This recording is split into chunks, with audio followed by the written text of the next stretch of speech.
انہیں حکم دیا کہ وہ بھی ہر نماز کے آخر میں عذاب القبر سے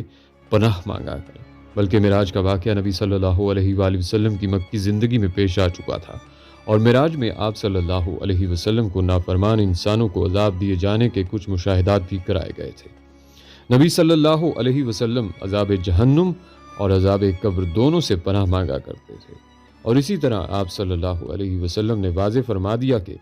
عذاب جہنم اور عذاب قبر دونوں الگ الگ حقیقتیں ہیں۔ بلکہ حضور صلی اللہ علیہ وآلہ وسلم نے فرمایا کہ جب انسان کا انتقال ہو جاتا ہے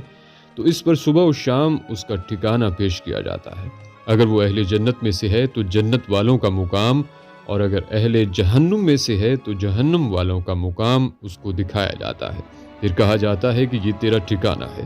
یہاں تک کہ اللہ تجھ کو قیامت کے دن اٹھائے گا۔ ناظرین، جب روح عالم برزخ میں پہنچتی ہے تو اس میں بھی دو مقام ہیں۔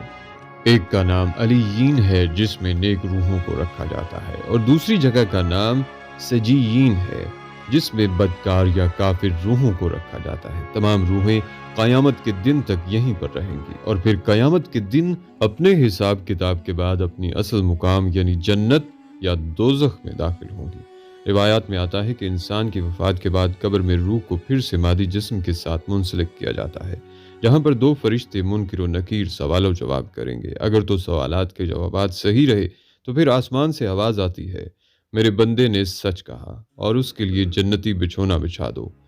اسی جنتی لباس پہنا دو، اور اس کے لیے جنت میں دروازہ کھول دو۔ قبر میں ہی جنت کی طرف دروازہ کھول دیا جاتا ہے، وہاں اسے ہوا کے جھونکے اور خوشبو بھی آتی ہے، اور حد نظر اس کی قبر کو کشادہ کر دیا جاتا ہے۔ لیکن اگر سوالات کے جوابات صحیح نہ ہوئے تو پھر اس کے لیے قبر میں ہی جہنم کا بچھونا بچھا دیا جاتا ہے۔ جہنم کی گرمی اسے ہر وقت محسوس کروائی جاتی ہے، اور اس کی قبر اتنی تنگ ہو جاتی ہے کہ پسلیاں آپس میں دھس جاتی ہیں۔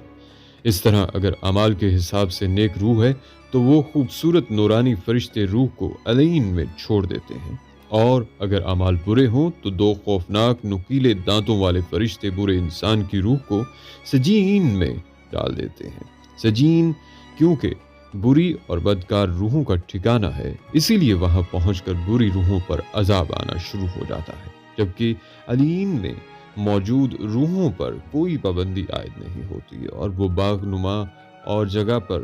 ایک دوسرے کے ساتھ موجود ہوتے ہیں۔ نیک روحیں علین میں ایک دوسرے کے ساتھ رہتی ہیں اور ایک دوسرے کو پہچانتی بھی ہیں، جبکہ سجین بدکار قید و بند میں مبتلا عذاب کا مزہ چکھتی ہیں۔ علین میں موجود روحیں ایک دوسرے کو دیکھ کر خوش ہوتی ہیں، ایک دوسرے سے باتیں کرتی ہیں، دنیا کے حالات کو یاد کرتی ہیں جو وقت انہوں نے دنیا میں گزارا، اور نئی آنے والی روحوں سے اپنے پیاروں کی خبر بھی لیتی ہیں کہ میرا فلاں رشتہ دار کس حال میں ہے۔ اگر نئی آنے والی روح یہ کہے کہ تمہارا فلاں رشتہ دار تو کب کا مر چکا ہے مگر وہ یہاں علین میں نہیں پہنچا، تو یہ نیک روح سمجھ جاتی ہے کہ اسے سجین میں بھیج دیا گیا ہوگا۔ نیک روحیں اپنے رشتہ داروں کا انتظار علین میں ایسے ہی کرتی ہیں جیسے کوئی گھر سے دور اپنے گھر والوں میں ملنے کا انتظار کرتا ہے۔ اس کے علاوہ علین میں نیک لوگوں کے علاوہ انبیاء کرام، شہداء اور صدیقین کی روحیں بھی ایک دوسرے کے ساتھ مل کر باتیں کرتی ہیں۔ بلکہ روایت میں آتا ہے کہ نیک روحیں اپنے قریبی رشتہ داروں سے ملاقات کریں گی، جیسا کہ نبی پاک صلی اللہ علیہ وآلہ وسلم نے حضرت فاطمہ رضی اللہ تعالیٰ عنہ سے فرمایا تھا کہ میرے وصال کے بعد سب سے پہلے فاطمہ تم ہی مجھ سے ملو گی، اور بالکل ایسا ہی ہوا، اور آپ صلی اللہ علیہ وآلہ وسلم کے وصال کے 4 سے 6 مہینے بعد حضرت فاطمہ رضی اللہ تعالیٰ عنہ حضور اکرم صلی اللہ علیہ وآلہ وسلم سے جا ملی۔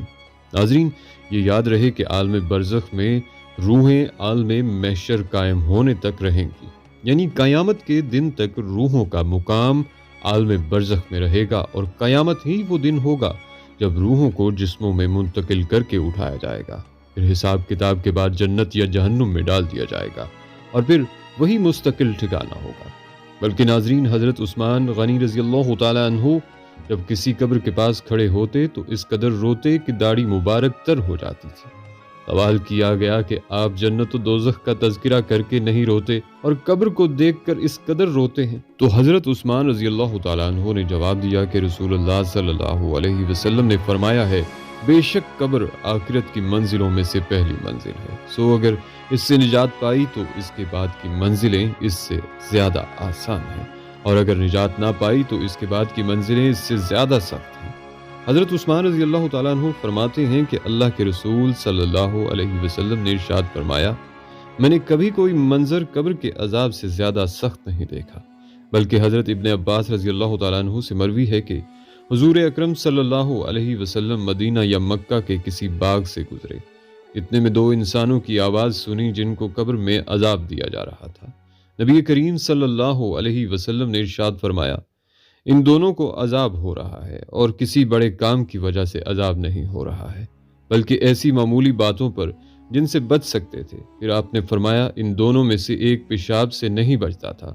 اور دوسرا چغلی کرتا پھرتا تھا۔ پھر آپ صلی اللہ علیہ وآلہ وسلم نے ایک تر ٹہنی منگوائی، پھر اس کے دو ٹکڑے کیے، پھر ایک ایک ٹکڑا دونوں قبروں پر رکھ دیا۔ صحابہ نے عرض کیا، یا رسول اللہ صلی اللہ علیہ وآلہ وسلم، آپ نے ایسا کیوں کیا؟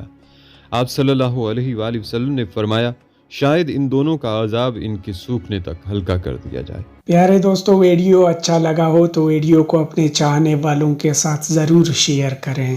اور ویڈیو کو لائک کمنٹس بھی کیا کریں۔ اگر آپ ہمارے چینل پہ نئے ہیں تو چینل کو سبسکرائب کر کے گھنٹی کا نشان ضرور دبائیں۔ ملتے ہیں ایک ایسی ہی دلچسپ ویڈیو کے ساتھ، تب تک کے لیے اجازت دیجیے۔ اللہ حافظ۔